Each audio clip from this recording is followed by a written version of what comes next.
Hello and greetings, ladies and gentlemen of YouTube and the world. So welcome back to another amazing Car Maker Show video. And today, guys, before I continue on what I'm going to be talking about, if you guys are just my return subscribers, you guys subscribe to the channel, and you guys know exactly what I normally do. But for you guys new people who are out there, just drop into the Car Maker Show and say, "Oh, what's this guy do? What's this guy does on his channel?" So I'll tell you guys what I do on the Car Maker Show. So for you guys new people, I do big such reviews such as when I go see movies at my local movie theater, which I do a lot of good reviews for the past many years. So, and then also do other big reviews such as, Disney Plus, and then there's also Netflix, Prime Video, and also apparently Paramount Plus. But there's really, I've been looking a lot lately on there, and there's not really a lot of interesting shows or movies that don't normally come out. So I might be reconsidering to maybe unsubscribe because there's really nothing concerning on my expectations on there. So I might unsubscribe possibly. Maybe. I'm still thinking about it. But either way, all the videos I like doing on my channel, I like doing trailer reactions to unboxing videos and theory videos, and also there's also gaming videos I like doing too. But stay subscribed, hit the notification bell because there's gonna be a lot more videos like that coming along the way on the Comic Show. So yes, so today, guys, I want to give you guys a little pointer. I did go on a little hiatus on the last 4 episodes of Agatha All Along. I know I know I should be doing a lot more videos for you guys every weekend, but lately with work, I've been trying to get a lot more sleep, so it's been helping. So I now all the episodes are out. I'm gonna doing a big four-part review for episodes 6, 7, 8, and 9. But I want to let you guys know, thank you guys for watching my big movie review for Venom, The Last Dance. Wes and I went to go see it last weekend, and I got over like 119 views, and it's still somewhat counting. So thank you guys for whoever was watching that review. I appreciate the love, and I want you guys feel free to share that video to your friends and family or to all your social medias, because I want my channel to get my channel popular and getting up to 1,000 subs. That's one of my dream goals of my channel. I know I've been saying this for years, but I do want to become popular on YouTube. Although I've been getting a lot of comments in the past where I say, "Oh, you shouldn't be on YouTube. Your reviews are not that good. You should stop what you're doing. It's just a waste of time. There's a whole bunch of other YouTubers out there are way better than you." Well, all those other YouTubers out there mostly all the reviewers on YouTube do it scripted. From Wes and I, we kind of do it on our own terms, and we say what comes to our mind about what we love about Marvel or DC or Lord of the Rings or Star Wars or whatsoever.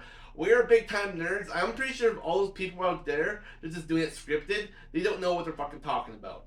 I mean, excuse my language, but most of those people you got people on YouTube that do reviews don't know what they're talking about half the time. Otherwise, they just look up on those comic books and they don't actually read it. They just get the information off of the comic book and say, "Oh, this is what happens in the comic book, blah blah blah." So that's mostly half the time what YouTubers out there. They just research the book. They just look at the spot that they need to find to talk about what they want to talk about for their review, and they just do it like that. That's mostly half the time how they do it these days.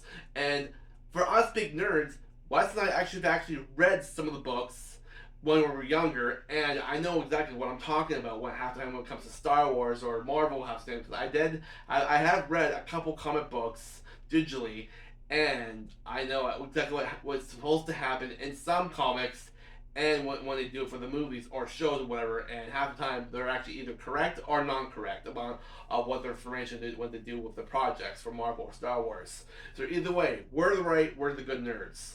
So watch my channel. So either way, let's get included to the show.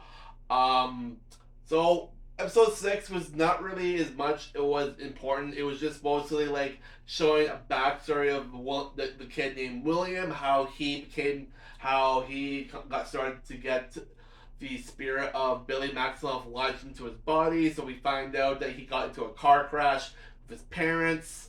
William was actually basically dead, but his body was unvesseled, and then when the hex on Westview got broken by Wanda because when she was doing that little battle with Agatha, um, Billy and Tommy and Vision were dying from the image of Wanda, and when Billy was so infused about staying alive, he was able to latch his spear onto a empty vessel that ended up being very nearby to Westview. It ended up being William's body. So when he got latched himself onto William's body, he was able to latch his soul onto there and actually survive and not basically faking death, but he saved himself from death. And that's why in this show, Rio is actually Death herself, and she's trying to get to Billy because he cheated Death. Well, technically, he was not really alive in the first place, but they kind of had a real soul when they were in Westview, and one that kind of had almost kind of had kids, but not really. But it's a really interesting concept of how they did it for the show.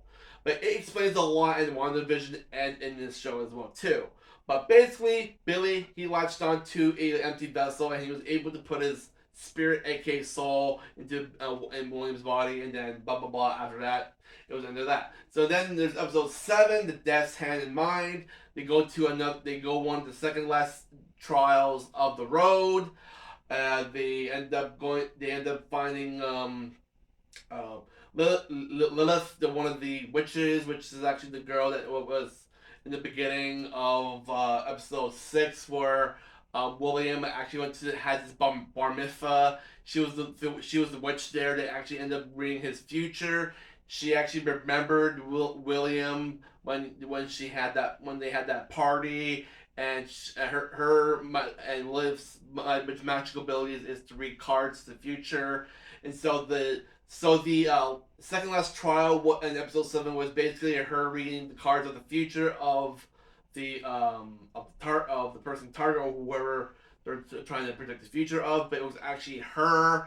So she was trying to like place the cards down on these slots on this table, and she was not she was the woman was not the one she was trying to predict the future of, but it was actually her. They were able to complete the trial, and then there was these swords on top of the ceiling. I don't want to say too lot about it, but whoever doesn't do it properly, the swords will fall down. But they were able to beat the trial because the ceiling was coming down on them with all the swords, and they were able to.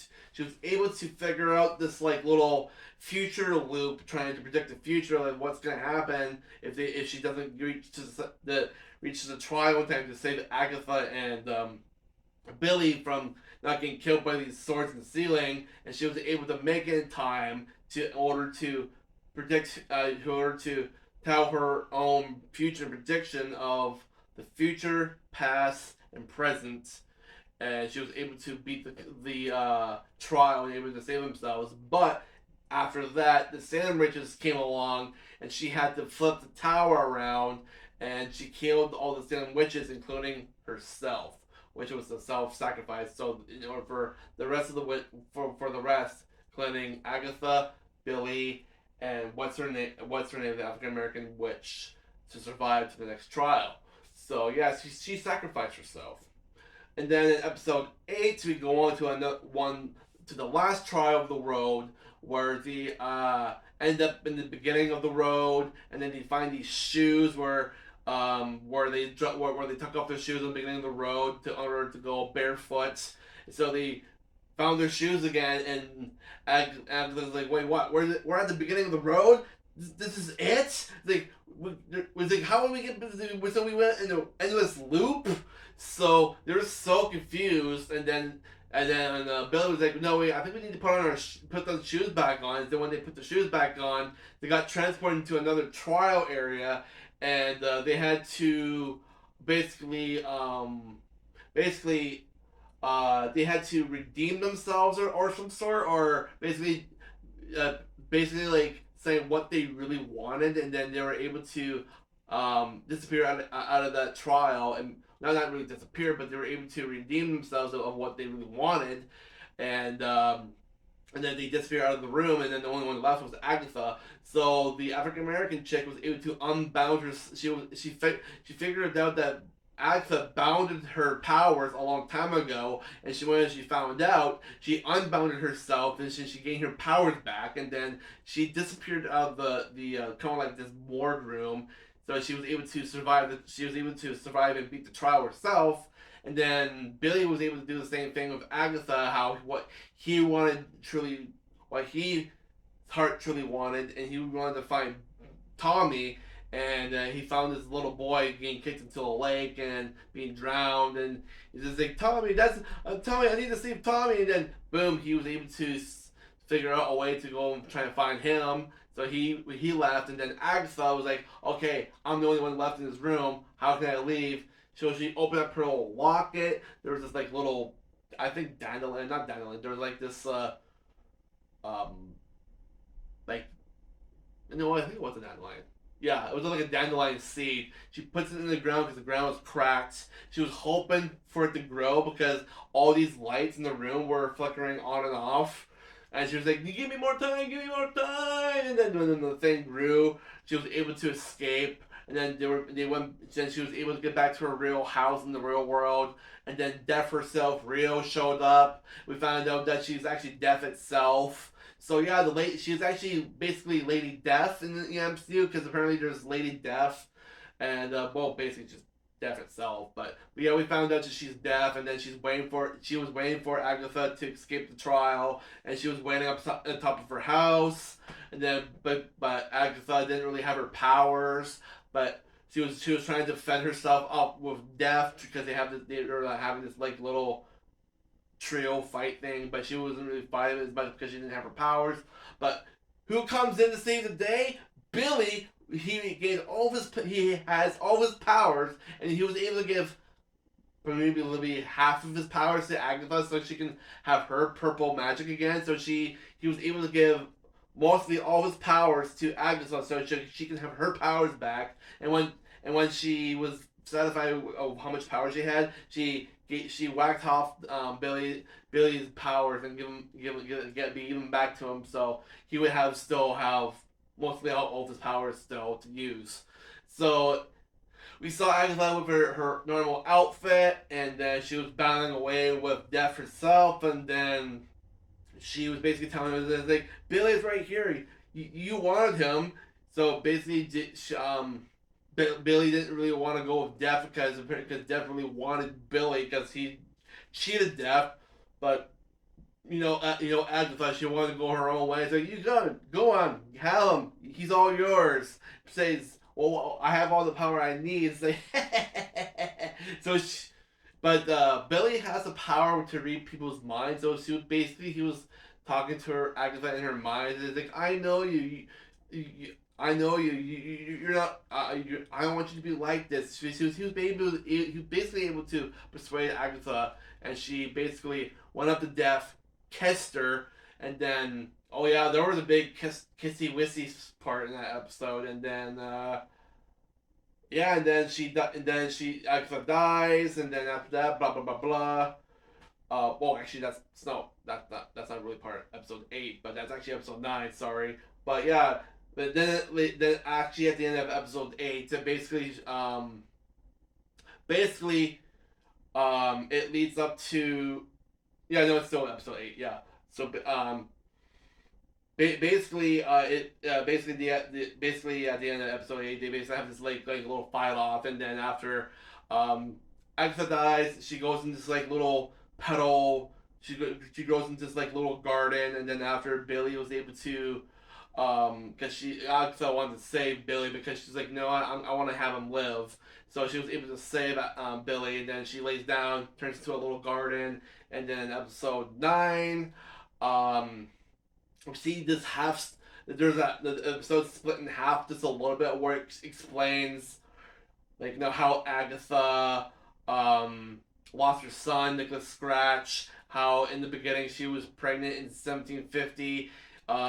She was about to die in childbirth, but Rio showed up and asking her to have more time with her son, and she says, I don't want him to die, and she, please, I beg you, I want to. And she was like, literally, as it was giving Death, giving Death the love stare, and it was like, okay, I'll give you more time. And she was like, what? How much time? And then she was able to give birth to Nicholas. 6 years later, he's all grown up and like he's probably either like 6 years old or 7.